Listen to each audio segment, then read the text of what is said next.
আজ আমি তোমাদের শুরুতেই দুটো প্রশ্ন করি, ভালো করে ভাববে কিন্তু।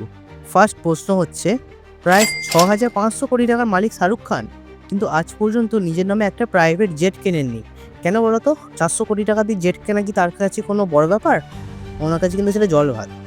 সেকেন্ড প্রশ্ন হচ্ছে, একই তেল থাকার পরেও দুবাই আর সৌদি আরব আজ বিশ্বের ধনীতম দেশ, কিন্তু ভেনেজুয়েলা প্রায় ধ্বংসের মুখে।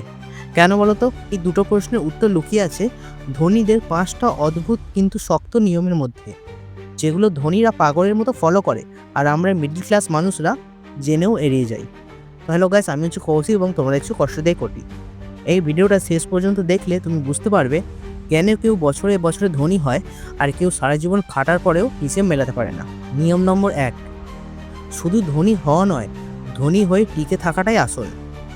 অনেক মানুষ জীবনে একবার বড় টাকা দেখে, লটারি, ব্যবসা, শো, হঠাৎ সুযোগ, কিন্তু কয়েক বছরের মধ্যেই সব উধাও। কেন জানো? কারণ তার কোনো ব্যাকআপ প্ল্যান নেই। তুমি কি কখনো ভেবে দেখেছো যে গাড়িতে 4টে চাকা থাকলেও কোম্পানি কেন একটা স্পেয়ার চাকা দেয়? কারণ সবসময় রাস্তা মসৃণ হয় না। জীবনটাও ঠিক তাই। টাইটানিকের কথা তোমাদের মনে আছে? সবাই বলতো এটা কখনো ডুববে না। একটা আইসবার্গই যথেষ্ট ছিল সব শেষ করে দেওয়ার জন্য। কিন্তু সমস্যাটা কোথায় ছিল জানো? Over confidence. টাকার ক্ষেত্রেও আমরা সেটাই করি, ভাবি আমার কিচ্ছু হবে না।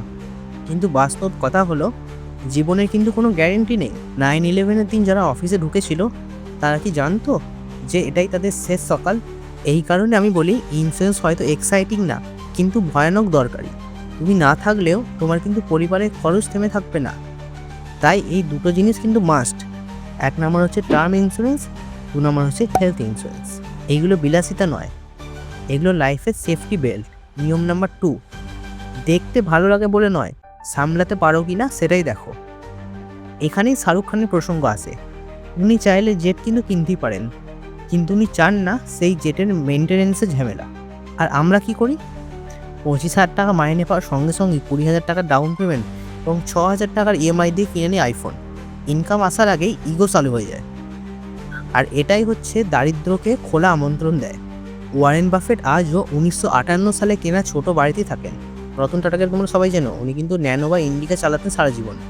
কারণ ওরা জানতেন লাক্সারি সাময়িক স্ট্যাটাস দেয়, কিন্তু লেগাসি দেয় মানসিক শান্তি। মনে রেখো, হাতি কেনা সহজ, কিন্তু হাতি পোষা ভীষণ কঠিন। লোনে কেনা লাক্সারি প্রায় সবসময় লায়াবিলিটি।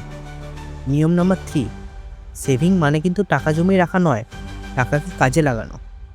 এবার ভেনেজুয়েলা গল্পটাই শোনো। তেল পাওয়ার পর ওরা হঠাৎ কিন্তু রাজা হয়ে গেল। সব কিছু সস্তা, সবাই বিলাসে মত্ত, কিন্তু ভবিষ্যতের জন্য কিছুই জমালো না। আজ অবস্থা এমন, তাদের মুদ্রার মূল্য এতই কম যে 1 টাকা মানে হচ্ছে 45 লক্ষ বলিভার। এবার নরওয়ের দিকে তাকাও, ওরাও কিন্তু তেল পেয়েছিল, কিন্তু বলেছিল আজকে তেল আছে, কাল কিন্তু তেল শেষও হয়ে যেতে পারে। তাই তারা সেভিং করে সেই টাকাটা ইনভেস্ট করলো। আজ নরওয়ে বিশ্বের সবচেয়ে ধনী দেশগুলোর মধ্যে একটা দেশ। এখানে মেন শিক্ষা নেওয়ার কি আছে জানো? সেটা হচ্ছে টাকা লকারে রাখলে ভয় থাকে, টাকা ইনভেস্ট করলে আরও টাকা টেনে আনে। নিয়ম নাম্বার 4, সুযোগ এলে সাহসে অ্যাকশন নাও। 1963 সালে আমেরিকান এক্সপ্রেসের শেয়ার ধসে গিয়েছিল, সবাই ভয় পেয়েছিল এবং শেয়ার বিচে দিয়েছিল।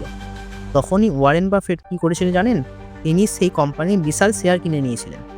আজকে সেই কোম্পানি ওনার সবচেয়ে বড় লাভের উৎস। তাই সবসময় মনে রাখবে, ধনী মানুষ ভয় পায় না, ধনী আগে বোঝে ভয় আসে অজ্ঞতা থেকে। নিয়ম নাম্বার 5, নিজের জীবনের সঙ্গে কখনোই অন্যের জীবন মাপবে না। আনন্দ আম্বানির বিয়েতে 5,000 কোটি টাকা খরচ হয়েছে, কারণ জানো, এটা হচ্ছে ওদের কাছে ব্র্যান্ডিং। তুমি যদি 20 লাখ খরচ করো, ওটা শুধু মাসের পর মাস EMI। একটা কথা মনে রেখো, যারা অন্যের জীবন কপি করে তার নিজের গল্প কিন্তু কখনোই লিখতে পারে না। শেষ কথা হচ্ছে, ধনী হওয়া কোনো অধিকার নয়, কিন্তু ধনী হয়ে থাকা একটা শেখা অভ্যাস। তাই বলছে এই 5টা নিয়ম নিজের জীবনে ঢুকিয়ে নাও, কারণ কষ্ট থেকেই তো কোটি। আমার এই ভিডিওটা ভালো লাগলে অবশ্যই তোমাদের সকল বন্ধুর সঙ্গে শেয়ার করবে, আর এইরকমই ইনফরমেটিভ ভিডিও পাওয়ার জন্য আমার চ্যানেলটা অবশ্যই সাবস্ক্রাইব করবে এবং পাশে বেল আইকনটা ক্লিক করে দিও, যাতে আমি যখনই এরকম ইনফরমেটিভ ভিডিও পোস্ট করি সবার আগে নোটিফিকেশন তোমাদের কাছে যায়। Thanks for watching.